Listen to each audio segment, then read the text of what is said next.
Jæja, heyr allir í mér. Sæl og blessu, góðan daginn. Takk fyrir að koma hérna til okkar í dag á þetta morgunverðar erindi sem sagt kulnun og vinnumarkaðinn. Þetta sem sagt á vegum forvarnasviðs VIRK hérna í dag og ég bið ykkur öll hjartanlega velkomin. Við ætlum að byrja á því að fá að bjóða hann Jósef Sigurðsson hjartanlega velkomin, en sem sagt hann ætlar að fjalla efnahagsleg áhrif kulnunar. Og hann sem sagt Jósef dósent í hagfræði við Hagfræðideild Stokkhólmsháskóla og áður var hann lektor við Bocconi-háskóla og NHH. Jósef lauk grunnnám í hagfræði frá Háskóla Íslands og meistaraprófi í hagfræði frá Warwick-háskóla í Bretlandi og doktorsprófi í hagfræði frá Stokkhólmsháskóla. Og hann hefur hlotið verðlaun fyrir rannsóknir sínar sem spanna vítt svið vinnumarkaðs og þjóðhagfræði og hafa birst í virtum vísindatímaritum á borði Review of Economic Studies, American Economic Journal og verið til umfjöllunar í fjölmiðlum á borði Economist. En áður en ég bið Jósef velkomin hérna upp, langaðum bara að minnast á það verður hægt að spyrja spurninga í lok erindis, þannig að endilega býðið bara með spurningarna þangað til Jósef við lokið máli sínu og það verður mjög líklega ríflegur tími, þannig að þið getið alveg öll komist að, mun ég halda.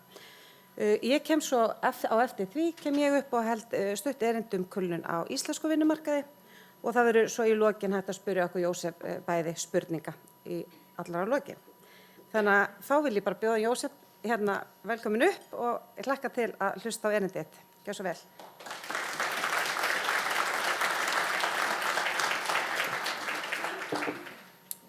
Já, heyrist í mér. Ég með svona IT-mic.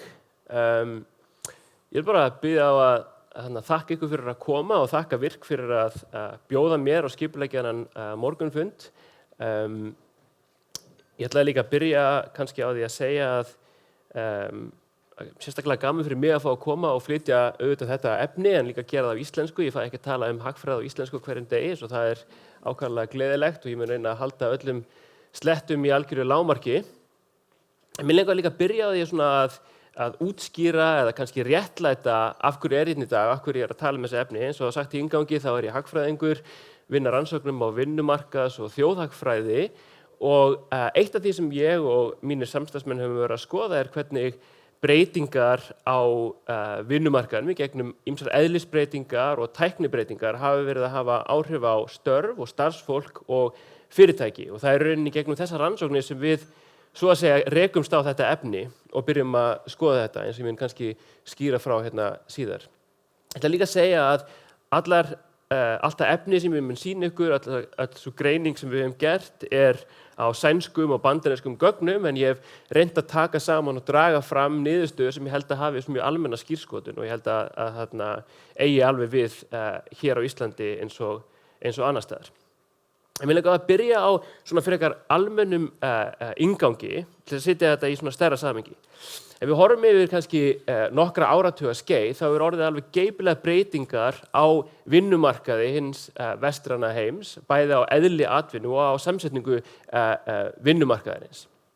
Eitt af því sem hefur gerst það að störf hafa breyst alveg gríðarlega með tækni framförum. Eitt af því sem hefur gerst að þeim sökum það að nú vinnum við færri vinnustundir að jafnaði, sérstaklega vinnustundir á vinnustað.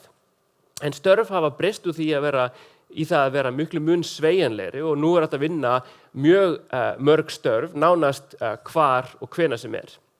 Ég þekki það að minnsta kosti í mínu starfi og ég held að það við mörg ykkar líka. Það sem hefur gerst að þeim sökum það að skilin á milli vinnutíma og frítíma hafa almennt séð orðið óljósari. Það sem hefur líka gerst það að störf hafa orðið líkamlega auðveldari, minna líkamlegt álag, minni hætta og almennum svona vinnuslys sem hefur fækkað, en á sama tíma hefur andlegt álag aukist. Önnur breyting sem hefur gerst það að samsetning vinnuaflsins hefur breyst, sérstaklega með aukinni atvinnuþátttöku kvenna. Þá í flestum fjölskyldum tveir útivinnandi sem hefur haft í för með sér breytta verkaskiptingu innan heimilisins, en líka að flestir mjög stór hluti vinnumarkaðarins sinnir rauninni tvenns slags störfum, annars vegar sínu almenna starfi og svo starfi tengt heimilinu.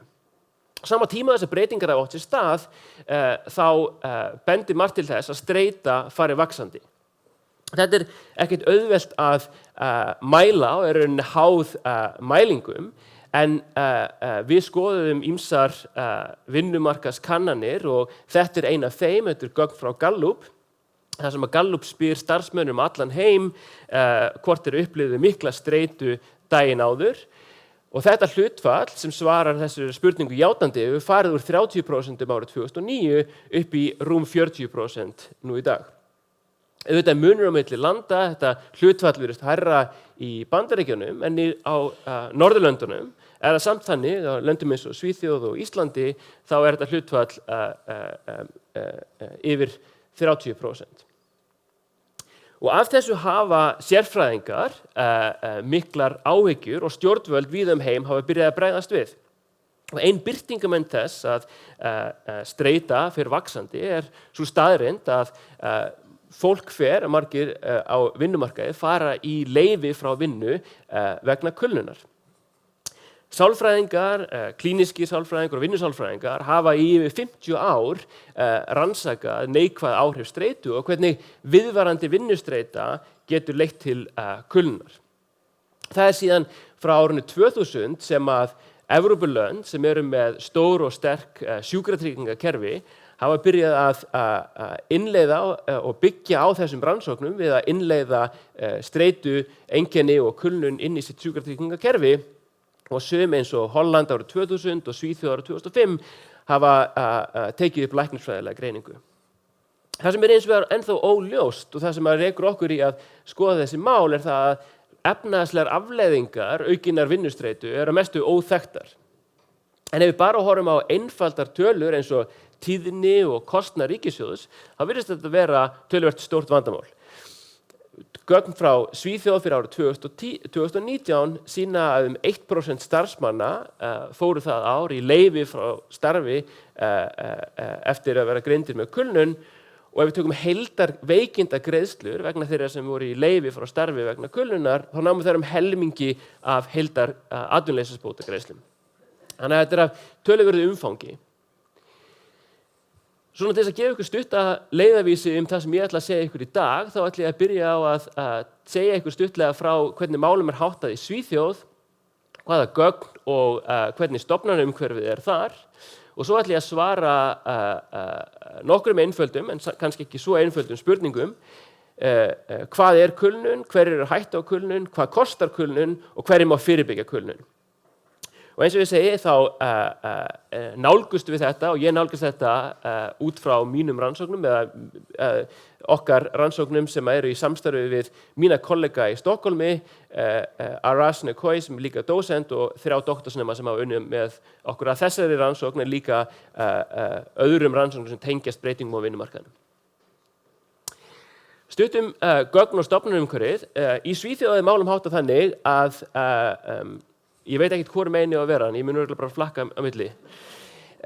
Í Svíþjóð málum háttað þannig að sjúkratryggingar tryggja fólk fyrir veikindum og ef fólk getur farið í veikindaleyfi frá vinnu gegn því að hafa læknisvottorð og hafa verið greind. Veikindaleyfi fyrstu 2 vikurnar greitt af vinnuveitanda, en veikindaleyfi sem varir í lengra en 2 vikur, 14 daga, greitt af sænsku tryggingastofnuninni. Og veikindagreiðslur eru frekar ríflegar í Svíþjóð með bótahlutfall upp á 80%, upp á reyndar hámarki sem töluvert hátt. Og til þess að gefa ykkur svona í hugalund, sérstaklega ef við tengjum við niðurstöðuna sem koma síðar, þá miðgildi greidds leyfis 86 dagar sem segir ykkur það að svona meðallengd veikindaleyfis vegna kulnunar eru 3 mánuðir. Eins og ég segi þá þetta leyfi að undangenginni greiningu og einkennin auðvitað, margir hér inni sem þekkja þessi mál auðvitað langt betur en ég, en einkenni kulnunar eru vissulega umfangsmikil og líklega til þess að hafa ekki bara áhrif á framleiðni fólks en líka einkalíf. Vitræn áhrifi eins og skert minni, einbeiting, svefn og áttun og líkamleg einkenni eins og þreyta og höfuðverkir og ýmislegt annað. Gögnin sem við notum eru af spanna mjög vítt svið, bæði læknisfræðileg, veikindaleyfisleg og svo vinnumarkaðsgögn. Við erum með gögnum veikindaleyfi og greiningar fyrir Svíþjóð í heild sinni frá árinu 2006 og til að vera skýr á því þá mælum við kulnun sem einstaklingur sem fer í veikindaleyfi frá starfi, í veikindaleyfi í að minnsta kosti 2 vikur og fær greiningu frá lækni F43 sem streitutengdir sjúkdómar. Við tengjum þetta síðan við margvísleg skráagögn, vinnumarkaðsgögn af ýmsum toga eins og við munum sjá í gegnum erindið. Það sem við líka tengjum þetta við gögn á vinnuumhverfi sem rauninni viðbót við sænsku vinnumarkaðskönnunina. Þetta auðvitað könnun sem ekki í neinu sambandi við sjúkratryggingakerfið en gefur okkur ýmsar góðar mælingar sem við getum notað til þess að glöggva okkur betur á þessu. Fyrsta spurningin sem ég langar að svara og rauninni fyrsta spurningin sem við reyndum að glöggva okkur á verandi hagfræðingar að skilja hvað kulnun. Og hvað ég á við með því það að samkvæmt skilgreiningu þá þetta ástand eða sjúkdómur sem verður til vegna viðvarandi vinnustreitu og við vildum kanna hvort að það sé eitthvað sem við sjáum í gögnunum. Til að sýna ykkur fyrst þá þetta dreifingin á störfum á sænskum vinnumarkaði, hversu streituvaldandi fólk telur sín störf vera. 40% starfsfólks segir að það sé í streituvaldandi eða mjög streituvaldandi starfi. Ef við skoðum síðan hlutfall einstaklinga eftir þessum störfum sem fara í kulnun árið eftir, þá er mjög áhugaverða fylgni. Þeir sem eru í mjög streituvaldandi störfi eru langt líklegri til þess að fara í kulnun árið eftir borið saman við þá sem eru í rólegri störfum. Meðal þeirra sem eru í mjög streituvaldandi starfi þá þetta hlutfall 3%. Það sem við getum líka skoðað í þessari sömu vinnumarkaðskönnun eru streitueinkenni og eitt af því sem kannski óumdeilt eru svefnerfiðleikar. Og meðal sænskra starfsmanna þá helmingur ekki í neinum svefnerfiðleikum, en 5% glíma við slíka erfiðleika á hverjum degi. Það sem við aftur sjáum hér töluvert skýr línuleg fylgni milli þess að glíma við slík vandamál og að fara í kulnun árið eftir. Það sem við gerum síðan það að taka í rauninni greiningastaðla sænska læknaráðsins og finna einkenni í gögnunum sem að parast inn í það og búa til vísitölu streitueinkenna sem frá -4 upp í 4, það sem -4 stendur fyrir að einstaklingur sýnir engin einkenni en 4 það að viðkomandi einstaklingur sýnir öll einkenni streitu. Og hér sjáum við aftur mjög skýra fylgni þar sem að einstaklingar sem sýna engin streitueinkenni, það eru líkurnar á kulnun með þessa hóps 0%, sem kannski vænta mátti, á meðan þeir sem að sýna öll einkenni streitueinkennin, meðal þeirra líkurnar á kulnun árið eftir 5%.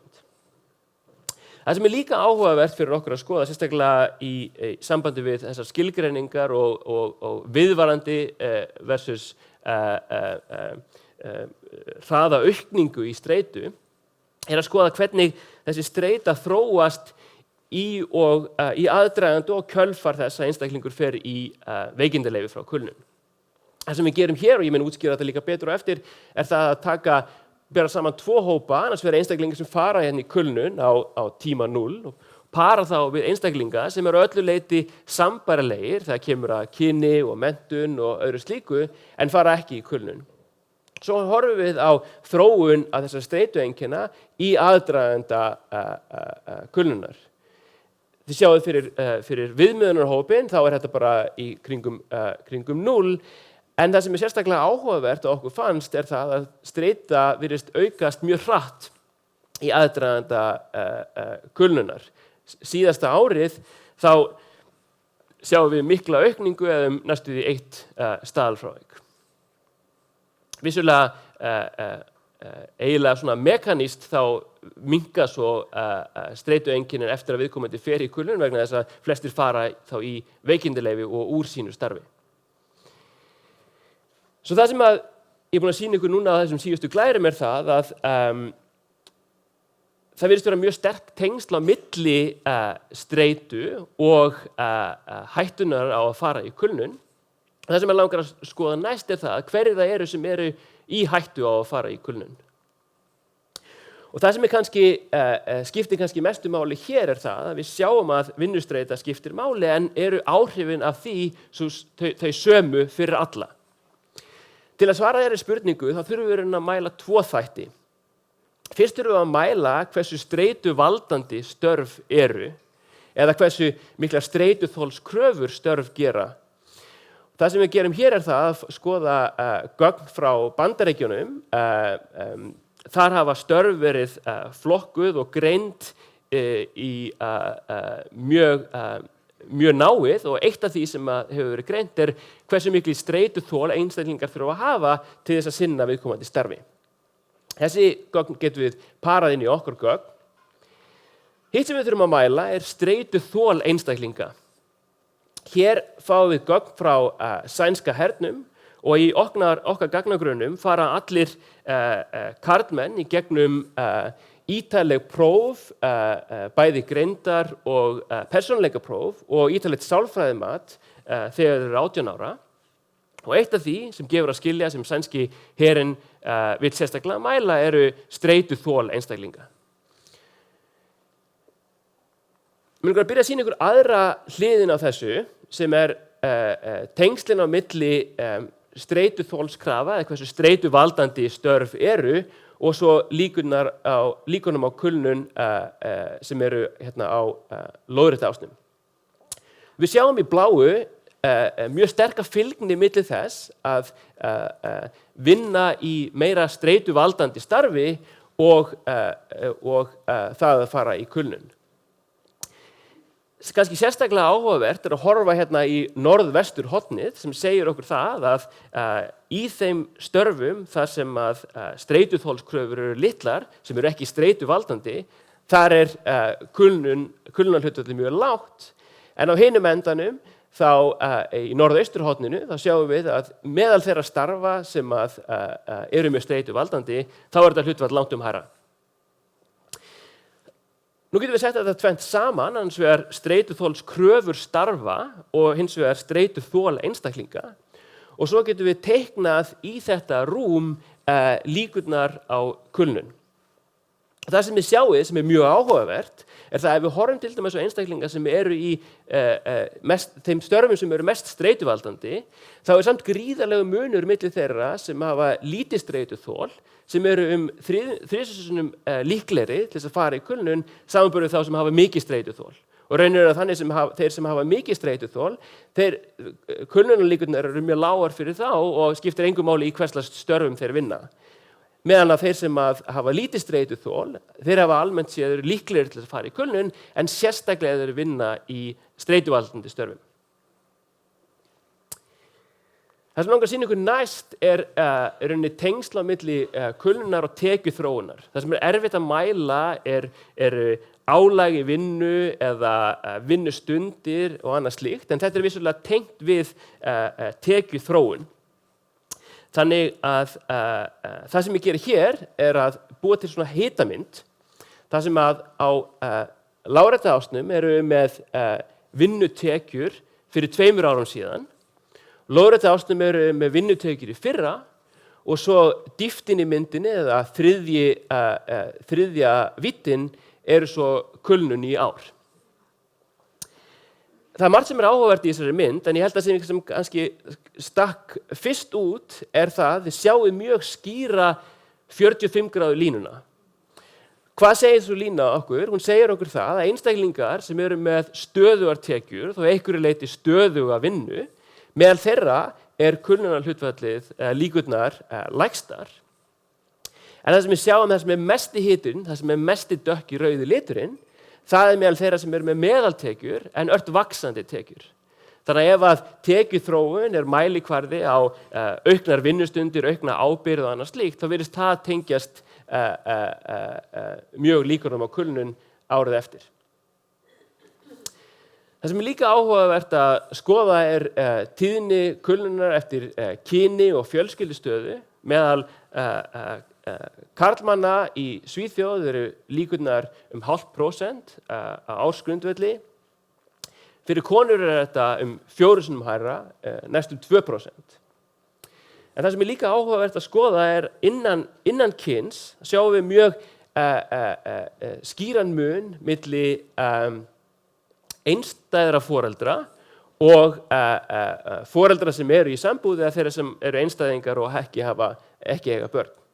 Bæði meðal einstæðra feðra og einstæðra mæðra þá eru líkurnar á kulnun langt hærri en að jafnaði fyrir hvort kyn.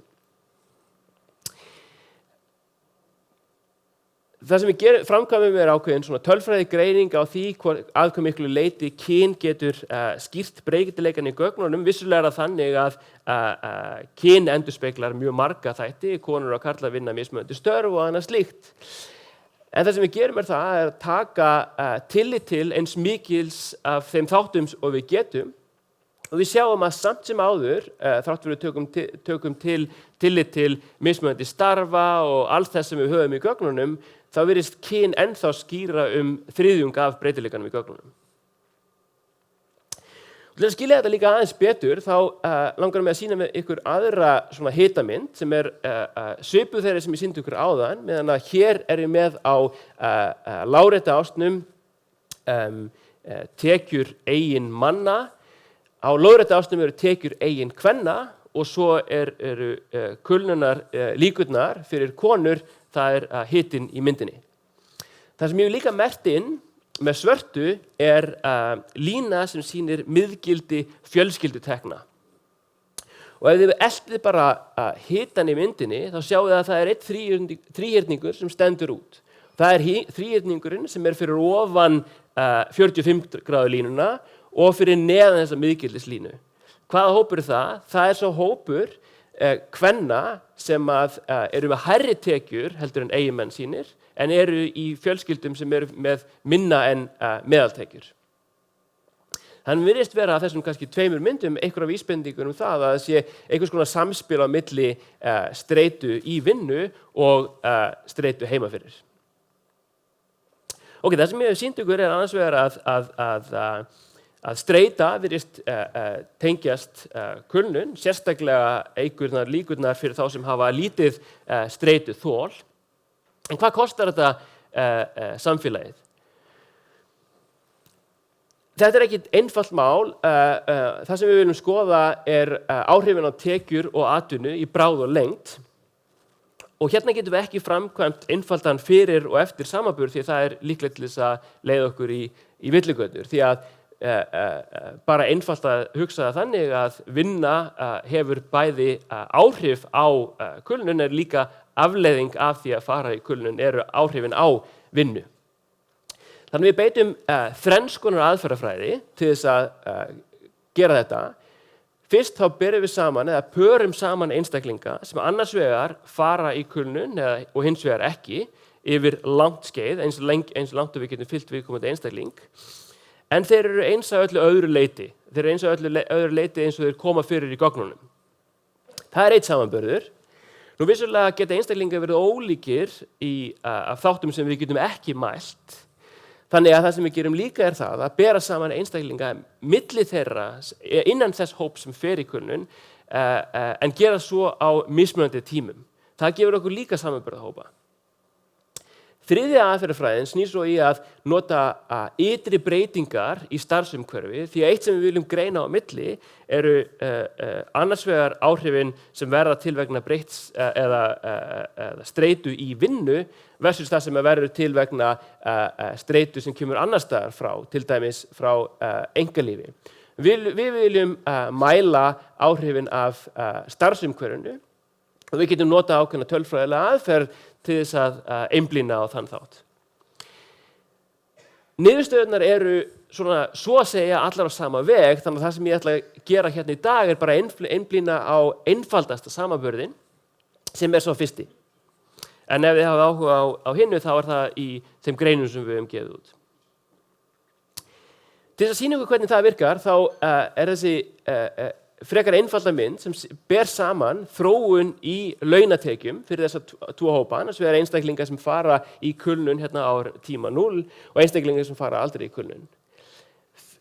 Á þeim 4 árum sem að líða fram að því, þá virðast tekjurnar þróast með nákvæmlega sama hætti, en í kjölfar þess að viðkomandi einstaklingur fer í veikindaleyfi vegna kulnunar, þá horfir hann fram á tekjutap borið saman við einstaklingi sem gerir það ekki, og eins langt og við getum hort, sem eru 7 ár eftir, þá sjáum við engin merki það að það sé einhvers konar bati eða þeir nái aftur fyrri gildum. Og til þess að leggja mat á þetta, þá þetta í rauninni samskonarmynd, þar sem að við sitjum á þetta tölfræðilega vissu og mat, og við sjáum að það verður 12% varanlegt tekjutap af því að fara í kulnun. Sýnir ekki hérna, en þetta nánasta sama við byrjum saman fyrir konur og kalla. Konur eru vissulega líklegri til þess að fara í kulnun, en tekjutapið fyrir þá sem fara í kulnun nánasta sama. Til að skýra þetta betur, þá sundugreinum við þetta í undirþætti, og það sem kemur einna skýrast í ljós hér það að það sem að skýrir þessa tekjutap annars vegar það að einstaklingar fara út af vinnumarkaði og eru utan vinnumarkaðar allan þennan tíma, eru ekki á vinnumarkaði og hafa engar tekjur. Það skýrir helminginn. Hinn helmingurinn skýrist af því að einstaklingar sjá fram á varanlegt tap í framleiðni. Þeir vinna hlutastarf og hafa því ekki fulla tekjur. Líka til að skilja þetta, þá mikilvægt að hugsa hvað kerfið gerir, bæði sjúkratryggingakerfið og svo hið almenna ríkiskerfi, hvað það gerir í að deyfa þessi áhrif. Við sjáum að til skamstíma, fyrsta árið, þá geta veikindagreiðslur veitt skjól algjörlega, en ekki til lengri tíma. Ef við tökum síðan tillit til allra skatta og tilfærslna í sænska kerfinu, sem mjög sterkt og stórt, gerir ýmislegt, þá tekst því kerfi aðeins að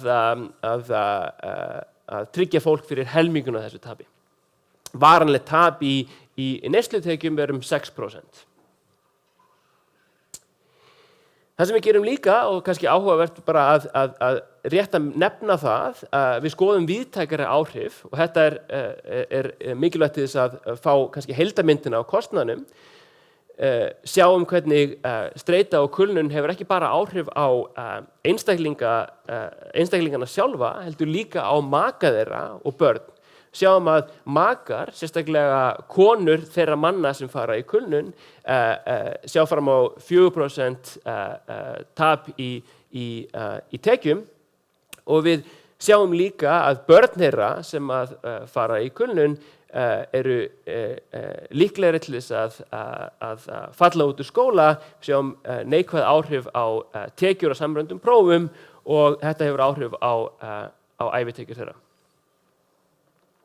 Þannig að til þess að leggja mat á heildartap, þetta auðvitað gefur bara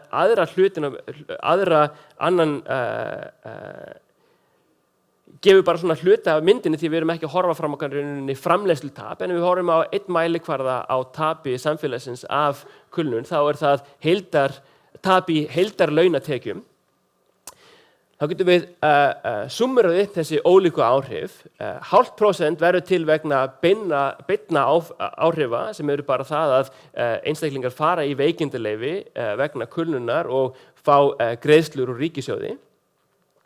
Ef við bætum síðan við þessum varanlegum tekjuáhrifum, þá eru þau auðvitað langt meiri.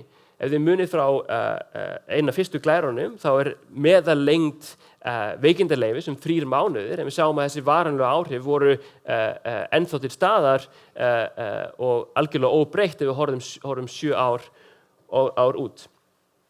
Þá komumst við upp í 1,5%. Ef við leggjum síðan við þessi óbeinu áhrif á maka og börn, þá þá sjáum við að heildartapið í launatekjum er 2,3%.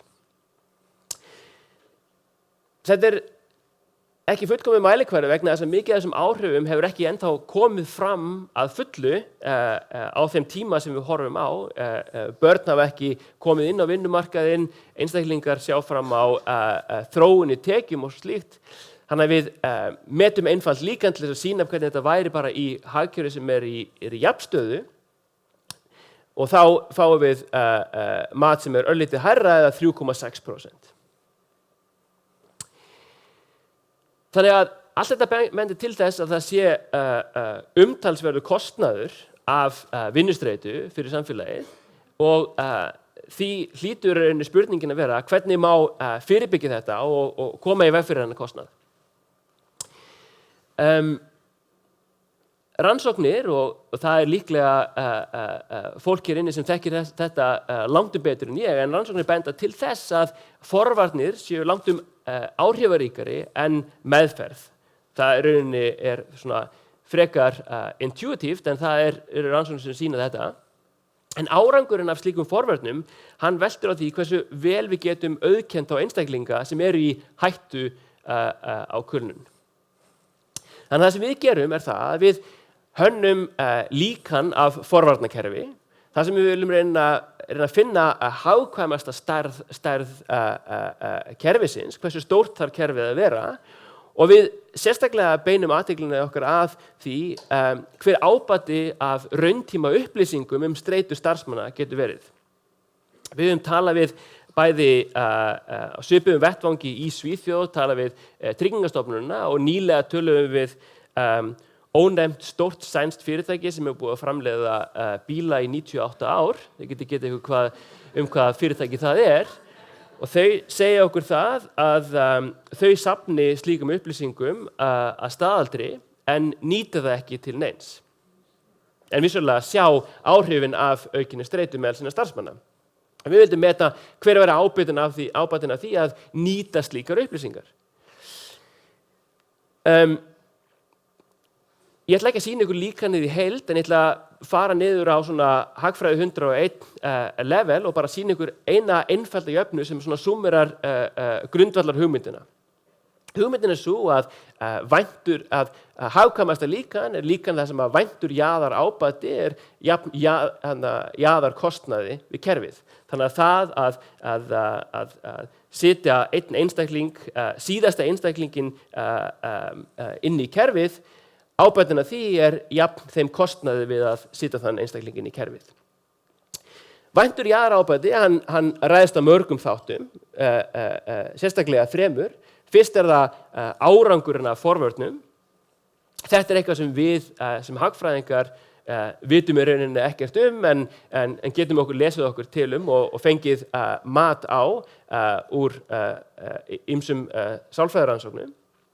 Ábatinn felst í þeim kostnaði sem hægt að bjarga og það einmitt það sem ég sýndi ykkur áður. Það sem skiptir svo grundvallarmáli að spá fyrir þessu áhættu og það sem ég ætla að sýna ykkur næst. Og þetta þarf að vera jafnt kostnaðinu við kerfið. Ef við erum með einhvers konar einfalda spá, og nú ætla ég að reyna að vera skýr á því hvað ég að sýna ykkur hér, þá getum við verið með fáa þætti, til dæmis kyn og menntun og aldur, og nota það til að spá fyrir líkurnar á kulnun. Ef þessar upplýsingar gæfu okkur engar upplýsingar spáin væri rauninni bara einhvers konar slembispá, þá myndi þessi bláa lína falla á 45 gráðu línuna, en þessar upplýsingar virðast gefa okkur einhverja betri vissu en að gera þetta með slembihætti. Og það sem sérstaklega mig langar til þess að horfa á hér það að skurðpunkturinn við þessa bláu línu gefur okkur hagkvæmasta stærð kerfis. Þar maður að balansera annars vegar að kostnaðurinn við stærra kerfi. Ef við stækkum kerfið þá getum við náð til fleiri en það auðvitað kostnaðarsamt. Þannig rauninni til þess að gera kerfið betra þá skiptir spá miklu máli. Ef við bætum við bara mjög ódýrum gögnum eins og þessum gögnum sem ég sýndi ykkur í byrjun sem eru svona rauntíma upplýsingar streitu einkenni einstaklinga, þá fáum við betri spá. Það sem þetta gerir er það að við getum verið með minna kerfi og það verður velferðarauki, bæði vegna þess að við náum til fleiri, náum að draga úr þeim kostnaði sem að þessu verður, en kostnaðurinn við kerfi að sama skapi minni. Þannig að við sýnum að í Svíþjóð, í því kerfi sem við höfum þar, þá verður velferðaraukinn eitthvað kringum 14% af því að nota slíkar ódýrar upplýsingar. Það sem við getum líka gert er það að við getum borið þetta saman við ef við tökum öll þau skráargögn sem að við höfum aðgang að. Það eru auðvitað gríðarlega miklar upplýsingar í skráargögnum frá sænsku Hagstofunni vinnumarkað, menntun, tekjur, fjölskyldu og allt slíkt og borið saman við hversu mikla spágetu slíkar upplýsingar hafa borið saman við bara þessar einföldu ódýru upplýsingar. Og við sjáum að jafnvel þó við setjum inn allt og jafnvel eldhúsvaskinn inn í þessa spá, þá gerir sú spá minna heldur en að vera með slíkar rauntíma upplýsingar. Þetta er í frekar litlu safni af einstaklingum sem koma fyrir í þessari vinnumarkaðskönnun. En ef við gerum þetta fyrir sænska vinnumarkaðinn í heild sinni, þar sem við erum með gríðarlega stórt gagnasafn með 77 milljónum athugana, þá fáum við langt betri spá og þetta gefur okkur svona hugmynd hvernig spá við getum fengið ef við værum með svona rauntíma upplýsingar fyrir allan vinnumarkaðinn. Og við sjáum að við þyrftum í rauninni bara að ná til 10% fólks til þess að ná til 50% áhættuhópsins. Og þetta segir okkur líka það að þessar tölur hér segir okkur til hversu rétt við spáum til kulnun og í þessu stóra gagnasafni þá spáum við rétt í 82% tilfella. Þannig að þetta er töluvert góð spá og segir okkur eitthvað það hversu mikil ábati væri því að nýta slíka spá í forvörnum. Bara rétt að taka saman, það sem ég sýndi ykkur er það að ein af hverjum 7 konum og 20 körlum fara í kulnun fyrir 40 ára aldur. Streituvaldandi störf leiða til kulnunar sérstaklega með einstaklinga með lágt streituþol og kostnaðurinn metinn í töpuðum heildarlaunatekjum var árið 2019 fyrir Svíþjóð 2,3% og væri í einhvers konar jafnstöðu 3,6%. Og ég sýndi ykkur líka að forvarnir geta verið mjög effektívar og það er sérstaklega mikilvægi rauntíma upplýsinga til að auðkenna áhættuhóp. Það sem ég langaði líka að nota tækifærið til að gera er það að segja að það eru tækifæri til svona viðbóta stefnu. Nú þekki ég ekki alveg hvernig málum háttað hjá Virk, en ég held að fólki þar myndi sammælast mér þetta, að núverandi stefna, hún felst í því að laga fólk. Það eru læknar og sérfræðingar, sálfræðingar og stofnanir á borð Virk sem vinna því að laga fólk. En það er tækifæri til viðbóta stefnu sem væri einhvers konar samblanda af forvörnum og því að aðlaga eða laga störf. Það væri einhvern veginn með að stjórnendur innan fyrirtækja, mannastjórar og hagsmunasamtök myndi taka höndum saman og ég held að sé gríðarlegur ávinningur af þessu og líka reynsla því að ég held að ef við bara skoðum ávinningin sem er orðið að gera störf hættuminni og draga úr vinnuslysum yfir tíma, þá hefur tekist mjög vel til með það. Þetta væri þá rauninni vinn-vinn-vinn, þetta er þríþættur ávinningur, auðvitað ávinningur fyrir starfsfólk, bæði tekjum og atvinnu, ávinningur fyrir fyrirtæki í framleiðni og kostnaði og ávinningur fyrir hið opinbera í formi aukna skatttekna og minni kostnaðar. Þetta var allt sem ég ætlaði að segja. Takk fyrir.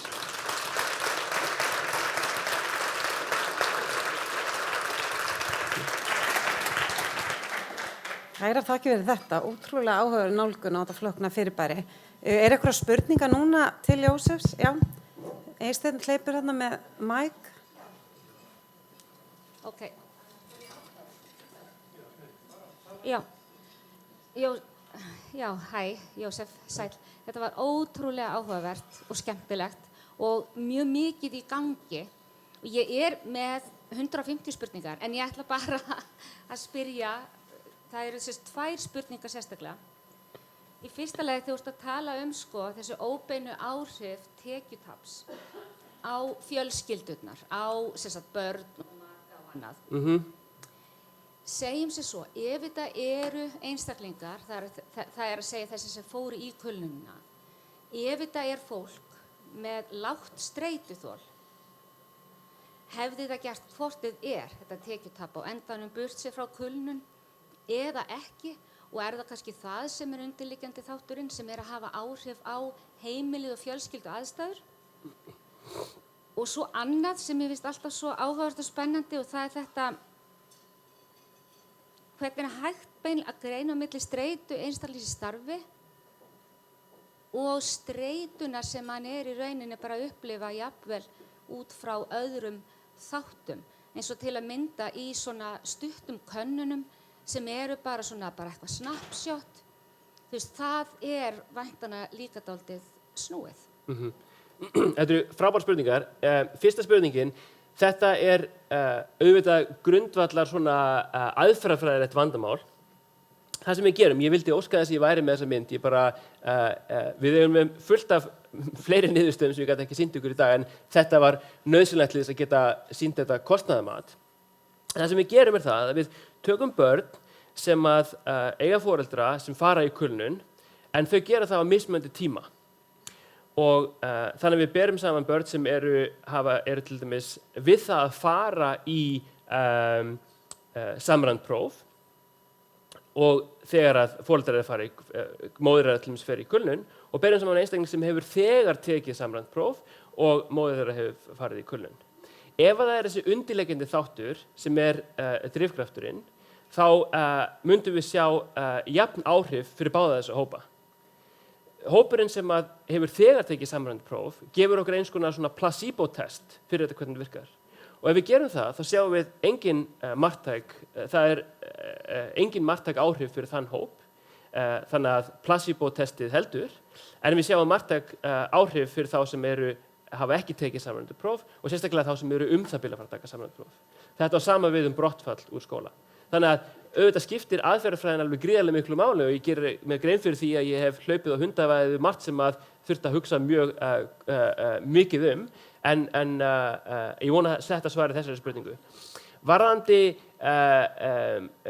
streitu í svona rauntíma, ég meina, það sem við vorum mikið að hugsa það að það eru alls konar atburðir sem verða í persónulegu lífi, eins og skilnaður og annað slíkt, sem búa til streitu, sálfræðingar segja okkur það, og við viljum greina þessa þætti frá þeim streitueinkennum sem koma fyrir vegna starfs. Þannig að það sem við gerum það að við mælum breytingar sem verða til vegna ytri þátta í starfi, og við getum til dæmis hugsað okkur bara að mæla streitu á vinnustað meðan allra þinna samstarfsmanna, og það myndi endurspegla streitun á vinnustað. Þá rauninni tekur út áhrifin sem þú ert að sýna í gegnum þitt persónulega líf, og gerum ráð fyrir því að þeir persónulegu þættir sem eiga sér stað almennt séð myndi einhvern veginn nettast út meðal þessa fólks. Þannig getum við notað þann breytileika til þess að greina á milli annars vegar áhrifina af vinnustreitunni og hins vegar allar þessar persónulegu ástæða sem langt flóknari og eitthvað sem við sem hagfræðingar engan veginn í stakk búin til að skilja. Já, góðan daginn. Guðrún Jónsson heiti ég, deildarforseti viðskiptadeildar Háskólans á Bifröst. Þakka innilega fyrir frábært erindi. Ég ætla bara að segja hérna salnum að við geta verið í Yale eða Harvard að hlusta á þetta erindi. Þetta frábær greining hjá þér og ykkur, kannski einhverju fleiri sem með. En þetta alveg gríðarlega mikilvægt framlag, ekki síst vegna þess að Alþjóðagjaldeyrissjóðurinn hefur nýlega eða hefur svona flassað þær áhyggjur að við erum í meira mæli, við sjáum fram á að við erum að fara að framleiða minna í rauninni á per mann næstu 5 til 10 árin, einmitt vegna þess að við erum að setja fólk í allocation of labor, það er að segja að setja fólk í ekki rétt störf, þar sem við beitum ekki nægilega góðum aðferðum í að mattsa fólk við störf. En spurningin sko ég veit að þeir eru að nota sænsk gögn og svona anecdotal evidence segir manni að til þess að ná fram launahækkunum þá staldrar fólk kannski stutt við, það reynir að knýja fram kjarabætur í gegnum það að fara í önnur störf. Þannig að ég velti fyrir mér sko, hvað hafið þið tekið það inn í, ég sá að þið hefði switchers, ég skildi ekki alveg hvað þú varst að segja þar, hvort það verið switchers eftir að þú ert orðin komin í burnout eða ekki, eða hvort við getum einhvern veginn tekið út úr þessum gögnum, eflaust, að þú sérð breytinguna hversu örar þær eru hjá meðal starfsfólksins. Svo vil ég bara segja sko, að við eigum mjög mikið verk óunnið í sko, uppfræðslu og þjálfun mannauðsstjóra. Já, mannauðsstjórar, þeir þurfa að fara meira, it takes one to know one. Hvar best að setja starfsmanninn? Þannig að ef þú getur komið aðeins inn á þetta, bæði hvernig aðdragandinn í starfsferlinum og þá, sko, þessi þáttur að vera ekki í réttu starfi. Já, sko, þetta eru frábæri punktur, Guðrún. Ég sko, bara til þess að sýna einfalt það sem að Guðrún er að segja það að ef að einstaklingar myndu veljast inn í störf byggt á sínum eiginleikum, það væri fullkomin pörun milli einstaklinga og starfa, hvernig myndi þessi lína líta út? Þessi lína væri bara flöt, því að einstaklingar sem hafa mikið streituþol, þeir myndu veljast inn í streituvaldandi störf, meðal einstaklingar sem hafa lítið streituþol, þeir myndu veljast í streituminni störf. Við sjáum að þetta á sér stað aðeins og við erum með myndir í greininni það, en þetta er að allt og litlu leyti til þess að geta komið í veg fyrir þetta. Þannig að annarkvort er þetta einhvers konar upplýsingamisvægi milli einstaklinga og starfsins eða að störf þróast eða einstaklingar svona viti ekki alveg hvar sínir hæfileikar liggja. Hinn punkturinn sem er mjög góður og ég myndi vilja vera með meiri niðurstöðu til þess að geta svarað þessu vel. Við höfum auðvitað skoðað hvernig eitt af því sem að svona grundvallar líkönum sem að hagfræðingar eins og Guðrún þekkir er það að hvernig tekjur þróast yfir tíma er það að við skiptum störf. Til dæmis hafa rannsóknir í Bandaríkjunum sýnt að meðal karlmanna þá verður 35% af heildar launahækkunum yfir ævina á sér stað á fyrstu 10 árunum í gegnum það að þeir skipta störf. Ég er ekki með mynd til þess að sýna ykkur það, en ég get bara, ef við horfum á þessa mynd hér, þá erum við að para saman svipaða einstaklinga sem eru til þess að gera sambærilegu þróun í tekjum, en það er samt þannig að þeir einstaklingar sem eru í kulnun, og líka sjáum þetta í hitamyndin er það, að þeir eru að sjá tekjuaukningu. Þeir eru að færast í meira krefjandi starf, minnst okkur mælt út frá tekjum, og við sjáum þetta, við höfum líka skoðað hvernig þetta tengist beint frá því að fara úr einu starfi í annað. Eitt af því sem við sjáum tengslum við það er það að það er mikill munur úr því að fara í starf eða í fyrirtæki sem er streitu meira. Við sjáum einstaklingar sem fara úr streitu litlu fyrirtæki eða streitu litlu starfi inn í streitu meira starf. Þeir eru mjög líklegir til þess að fara í kulnun stuttu seinna. Ég hefði átt að vera með fleiri niðurstöður, en þetta er allt í greinunum okkar og góði punktar og get auðvitað sent þetta.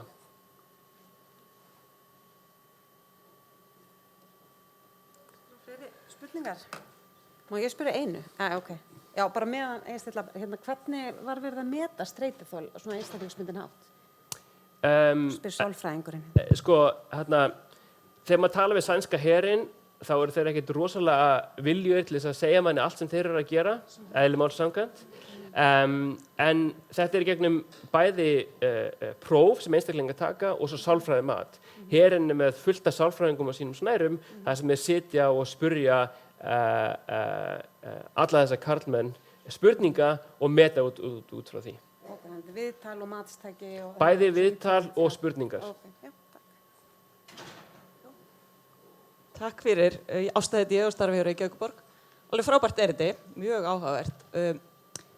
Ég sá að þú mast tekjutap einstaklingsins út af kulnuninni, en ert að meta líka kostnað vinnuveitandana, auðvitað er öðruvísi kerfi fyrir greiðslu veikindarlauna í Svíþjóð heldur en hjá okkur. En getur eitthvað sagt okkur frá þeirri hlið, kostnaðurinn við veikindalaunin sjálf, Já, vinnuveitin? sko, það er einu tvær hliðar á þessu spurningu, sko. Það er til þess að gera einfalt að mæla kostnaðinn sem felst í því að greiða út þessar 2 vikur í veikindalaunum. Það er í einhverjum viðauka einhvers staðar og ég ætla ekki að segja töluna því ég man hann ekki. En það er lítið vegna þess að þetta eru 2 vikur, það er ekki stóra málið. Stóra málið eru þetta framleiðnitapið sem fyrirtækin verða fyrir þegar einstaklingar fara í kulnun, fara úr starfi eða fara úr fullu starfi í hlutastarf. Þetta ónefnda sænska bílaframleiðanda fyrirtæki sem við töluðum við, er einmitt að tala um þetta. Þeir sjá sína verkfræðinga til dæmis fara í kulnun og það hefur auðvitað áhrif á framleiðslu þess fyrirtækis. En það að mæla það er tölfræðilega mjög flókið vegna þess að við horfum á hópa af einstaklingum og líkurnar á að þú tekur eitthvað fyrirtæki af handahófi, það er 1% líkur á kulnun, þú þarft að hafa rosalega mikið af fólki til þess að geta metið þetta tölfræði. Þú þarft að mæla áhrifin á framleiðni fyrirtækisins. Við reyndum þetta en þetta er í rauninni tölfræðilegur ógerningur að gera þetta. Við þurftum í rauninni helst að hrúa mjög mörgu fólki inn í sama fyrirtæki til þess að geta metið þetta. En það eru rannsóknir sem að hafa notað annars konar skelli til þess að rannsaka þetta og það verður að nota það sem svona viðmiðunarpunkt, en akkurat þetta er mjög erfitt að mæla. Tími fyrir eina stutta viðbót áður en við. En þá verður líka tækifæri í lokin. Lárus Guðmundsson hjá Háskóla Íslands. Takk fyrir frábært erindi. Sérðu fyrir þér að það sé hægt að safna upplýsingum svona á population basis, það er að segja eins og þú varst að sýna í ROC-kurvinni og heldur að við förum yfir í svona streitumælingar, það er að segja að það er sagt, ok, þú ætlar að fara í þetta starf, að þá þarftu að fara ekki um þessu og þessi test. Sérðu fyrir þér eitthvað svoleiðis verið gert? Takk. Sko, þetta eru 2 frábærar spurningar. Ég held varandi að safna þessum gögnum á stærri skala, það er rauninni svo ódýrt að gera þetta, þannig ég sé rauninni ekki af hverju ættum ekki að gera þetta. Það er að skala upp spurningakannanir, það eru fullt af fyrirtæki með skilstæði sem eru fyrirtæki á Íslandi sem eru að vinna með svona kannanir innan fyrirtæki og slíkt, þannig ég held að þetta sé bara mjög ódýrt að gera. Það er mitt besta svar við því. Varðandi spurningar streituþol,